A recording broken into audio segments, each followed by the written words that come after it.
So I just want to talk a little bit about the importance of keeping the horse's mouth loose and flexible while we're riding. And I want to show you a little bit on how you can even play with that from the ground.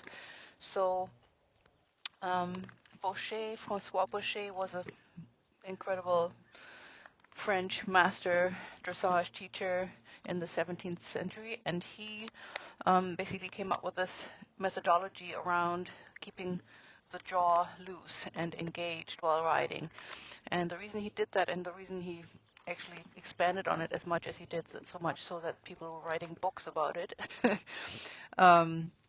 that when you think about the whole horse's motion process, it starts in the front, goes through the neck and the back, and if there's a blockade anywhere in the structure, the fluidity and the elasticity and the suppleness that we're always aiming for in dressage cannot possibly happen.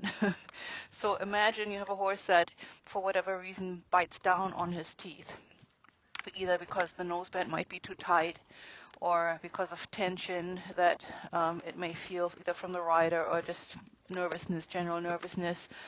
When you do it yourself, even if you just bite down on your teeth for a moment and just really feel what that does to your neck muscles, it tenses everything up. It tenses the horse's neck muscles up, and then that causes tension in the back, and before you know it, you can have a horse that might seem obedient, but it's never really through. And that sort of elusive word of throughness really comes from or starts with the looseness of the mouth, right?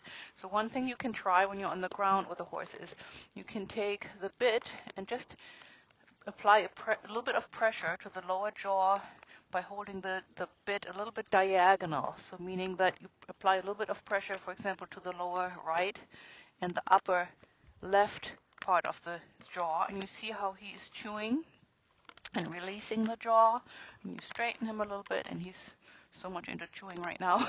And then we do it to the other side a little bit, just to flex a little bit. You can even flex a little bit in the poll.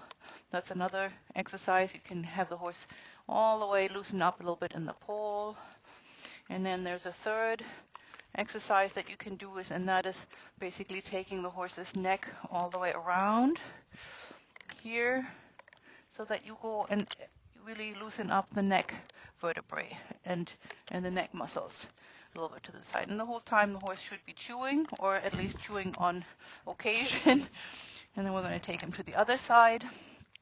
And now you can't really see it very well anymore, but it also will give you an indication on any kind of resistance. If you can't do this easily with on any given day with a horse, you will know that there's probably some kind of tension that you'll have to work on under saddle, or perhaps with some ground exercises, some stretching, other things that you can do, groundwork or work in hand. But that's just an idea to just get started on the ground with this jaw loosening principle, or this idea of it. He's doing a super job showing us here. Okay, very good.